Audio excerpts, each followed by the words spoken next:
मेरे सभी प्यारे साथियों का ताकत साइंस क्लासेज में स्वागत एवं अभिनंदन है। आज हम हिंदी की टेस्ट सीरीज की बात करने वाले हैं। ये टेस्ट सीरीज आपके पीटीईटी, बीएसटीसी और रीट के सिलेबस के अकॉर्डिंग मैंने तैयार की गई है। ये इस टेस्ट सीरीज में मैंने आपके लिए 10% लिए, टॉप 10% जो कि क्या बहुत सिलेक्टेड क्वेश्चन है ये। तो साथियों, पूरी उम्मीद है मेरे को आपको टेस्ट सीरीज बहुत अच्छी लगेगी। और अब मैं पहला प्रश्न स्क्रीन पर पेश करता हूँ। मेरे सभी भाई बहन बिल्कुल घर पे बैठ के निःशुल्क रूप से आप तैयारी करते रहिए। आपको कोई किसी प्रकार का टेंशन लेने की जरूरत नहीं है। आप बाजार से मॉडल पेपर लेके आओगे तो उसमें बहुत ही घटिया किस्म के प्रश्न मिलेंगे आपको। और प्रश्न ऐसे मिलेंगे कि जिनका सिलेबस से कोई लेना देना ही नहीं है। बहुत से प्रश्न मैंने मॉडल पेपर मैंने खुद ने देखे हैं कि जिनका आपने खुद देखना मॉडल पेपर को लेकर, जिनका मतलब कोई लेना देना ही नहीं है सिलेबस से, फिर भी उनको प्रश्नों को समाहित किया गया है। तो साथियों, ऐसे प्रश्न से बचने के लिए आप रोजाना इस टेस्ट सीरीज को ज्वाइन कर सकते हैं। मैं आपको सिलेबस के अकॉर्डिंग ही करवाऊंगा। हर एक प्रश्न, हर एक बिंदु में सिलेबस के अकॉर्डिंग को ध्यान में रखते हुए करवाता हूँ। तो चलिए, पहला प्रश्न मैंने स्क्रीन पर पेश कर दिया है, इसका उत्तर दो सभी जन है। पहला प्रश्न जो ये कहना चाहता है, आपसे ये कहना चाहता है कि स्पर्श वर्ण कितने होते हैं। स्पर्श वर्ण जो होते हैं ना, कितने होते हैं, ये प्रश्न आपसे पूछ रहा है। तो इसका उत्तर मेरे सभी साथीगण देंगे। इसका करेक्ट आंसर जो जाएगा ना, ये जाएगा हमारे ऑप्शन नंबर, किसको जाएगा जल्दी से बता दीजिए मुझे, ऑप्शन नंबर किसको इसका करेक्ट आंसर जाएगा।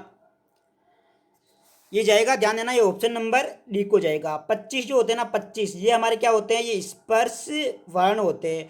अच्छा, 25 स्पर्श वर्ण होते हैं। आप ये सोच रहे हो गुरु जी कौन कौन से होते थे, ध्यान देना, ये होते हैं हमारे क वर्ग जो होता है, ये पूरा ही होता है। क वर्ग के बाद में हमारा च वर्ग आता है, च वर्ग पूरा ही होता है। इसके बाद में ट वर्ग आता है, ट वर्ग पूरा ही होता है। इसके बाद में त वर्ग जो आता है ना, ये भी इसमें पूरा आता है। और इसमें बाद में आता है प वर्ग, प वर्ग भी इसमें पूरा आता है। इसके पाँच पाँच पाँच वर्ण होते हैं, तो कितने हो गए कुल 25।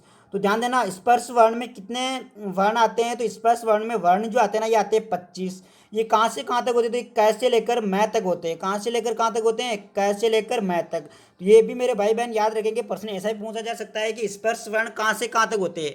तो ये क ककार से लेकर मैं मकार तक होते हैं। ये सबको याद रखने वाली बातें हैं और इसका स्क्रीनशॉट जरूर लेना। अब मैं अगले प्रश्न की ओर चल रहा हूँ। दूसरा प्रश्न मैं स्क्रीन पर आपके लिए लेकर आता हूँ। देखो, दूसरा प्रश्न बहुत अच्छा प्रश्न है।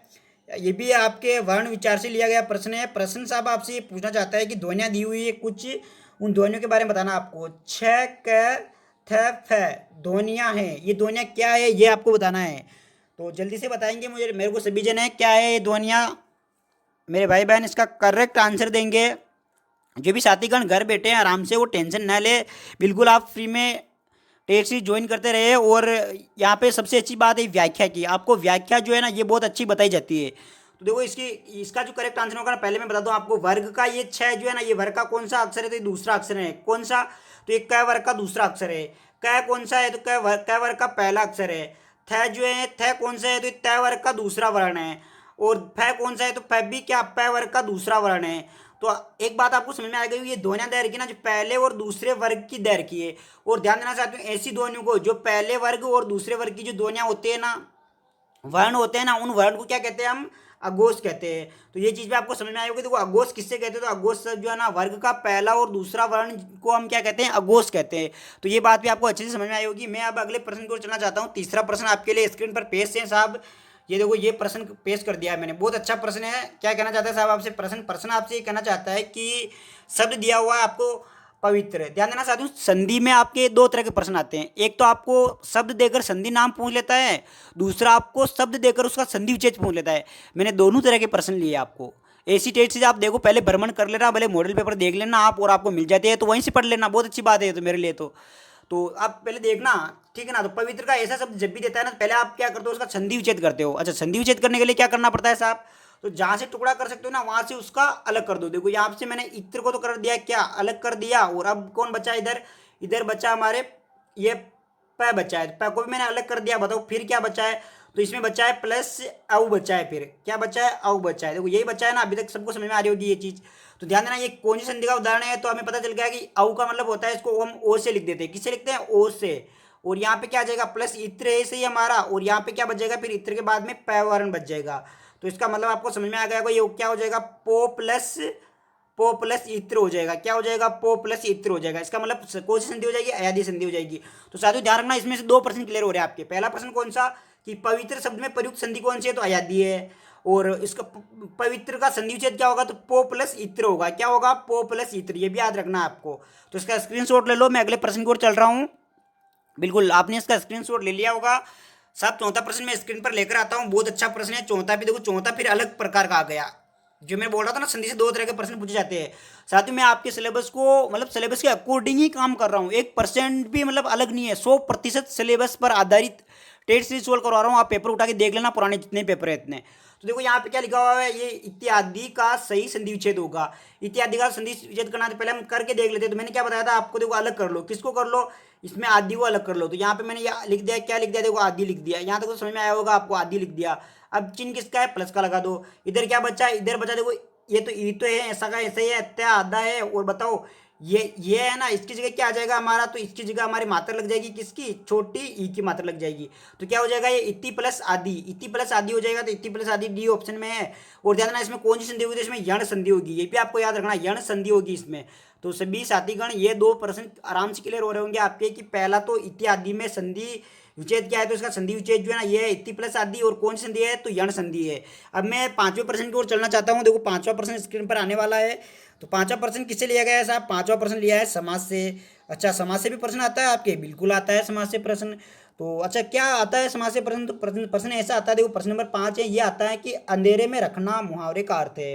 अच्छा, अंधेरे में रखने का मुहावरे का अर्थ क्या हो सकता है, तो इसका करेक्ट आंसर जो होगा साहब, ध्यान दे, जल्दी से बताइए मुझे। मेरे भाई बहन, मेरे साथीगण आराम से बेझिझक तैयारी कर सकते हैं इस चैनल से, किसी प्रकार की कोई समस्या नहीं है आपको, नो टेंशन, बिल्कुल टेंशन फ्री होकर आप तैयारी करें। तो इसका करेक्ट आंसर जो होगा ना, ये होगा भेद छिपाना। ध्यान रखना, अंधेरे में रखने, अंधेरा है, अंधेरे में रखने का मतलब होता है भेद छिपाना। तो ये आपको समझ में आया होगा, स्क्रीनशॉट ले लेना, वेरी मोस्ट इंपॉर्टेंट प्रश्न है। अब मैं चलना चाहता हूँ साहब छठे प्रश्न की ओर। छठा प्रश्न हमें क्या कहना चाहता है, देखो छठा प्रश्न हमसे ये कहना चाहता है साहब, ओहो ये तो चावल की बात कर रहा है। तो क्या है, देखो ये कहना चाहता है साहब, अढ़ाई चावल की खिचड़ी पकाना मुहावरे का अर्थ है। अढ़ाई का मतलब होता है साथियों दो और आधा।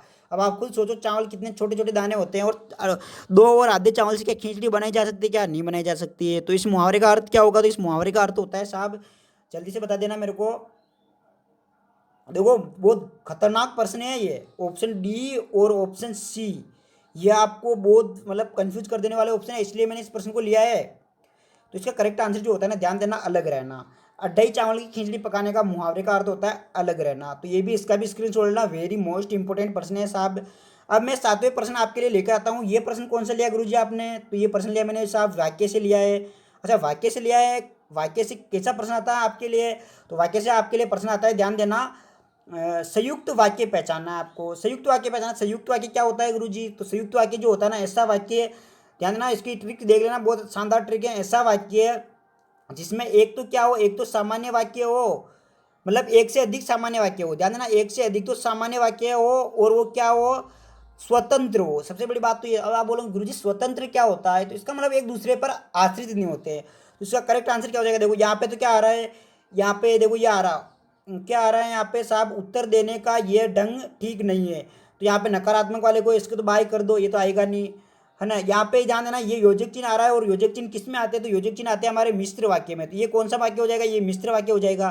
तो मतलब अब देखो, ये नहीं आ सकता, ये नहीं आ सकता, तो ये तो आने वाला है नहीं, बचा कौन, ये दवा लो और बुखार कम हो जाएगा। इसका करेक्ट आंसर क्या हो जाएगा, दवा लो और बुखार कम हो जाएगा। तो साहब मैं अब अगले प्रश्न की ओर चलना चाहता हूँ। आठवां प्रश्न आपके लिए कौन सा लिया हुआ गुरुजी आपने, तो आठवां प्रश्न मैंने वाक्य से लिया। मैंने अभी आपको मिश्र वाक्य बताया था, तो क्यों ना मिश्र वाक्य का प्रश्न का ही उत्तर दे दें। तो ये मिश्र वाक्य का साहब प्रश्न आ गया। प्रश्न आपसे क्या कहना चाहता है, प्रश्न आपसे ये कहना चाहता है, कौन सा मिश्र वाक्य है, कौन सा मिश्र वाक्य है, ये आपको बताना है।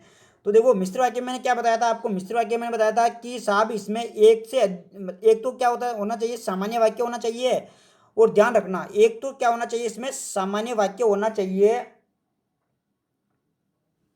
और एक तो सामान्य वाक्य होना चाहिए, और एक क्या होना चाहिए, इसमें एक से अधिक, ध्यान रखना, एक से अधिक वाक्य होने चाहिए, एक दूसरे पर आश्रित होने चाहिए वो, ये इसकी ट्रिक होती है साहब। तो इसका करेक्ट आंसर किसको जाएगा, जल्दी से बताइए मुझे। इसका जो करेक्ट आंसर जाएगा, ध्यान रखना, देखो क्या है, ऑप्शन नंबर डी, वह कौन सा व्यक्ति है जिसने महात्मा गांधी का नाम न सुना हो। तो ध्यान देना, इस पर यह वाक्य आश्रित है, देखो आश्रित है कि नहीं, महात्मा गांधी की बात हो रही है, आश्रित होगा, इसलिए क्या हो जाएगा, ये मिश्रित वाक्य हो जाएगा। इस मिश्र को मिश्रित ही बोलते हैं, कोई कंफ्यूज नहीं होगा। अब मैं चलना चाहता हूँ देखो अगले प्रश्न की ओर। प्रश्न नंबर आपको मैंने लिया है आपसे, कौन सा प्रश्न लिया है, तो प्रश्न लिया है मैंने कौन सा, 9वां नंबर। नीरज है, नीरज, नीरज का पर्यायवाची होगा, नीरज शब्द है, इसका पर्यायवाची कौन सा होगा, तो नीरज का पर्यायवाची होगा, ध्यान देना, करेक्ट आंसर हो जाएगा इसका मेघ, ये पर्यायवाची आपको ऐसे कैसे याद करना पड़ेगा, कोई ट्रिक नहीं है इनके लिए। मैं 10वें प्रश्न की ओर चलना चाहता हूँ। 10वां प्रश्न क्या कहना चाहता है आपसे, 10वां प्रश्न का मैंने अर्थ से लिया है। देखो, राकापत्ति का अर्थ होता है, राकापत्ति का अर्थ क्या होता है, जल्दी से बताइए मुझे। कोई सोच रहा होगा सर राकापत्ति का मतलब चांदनी हो सकता है, बिल्कुल गलत है साहब, ध्यान देना। इसका आंसर होता है चंद्र।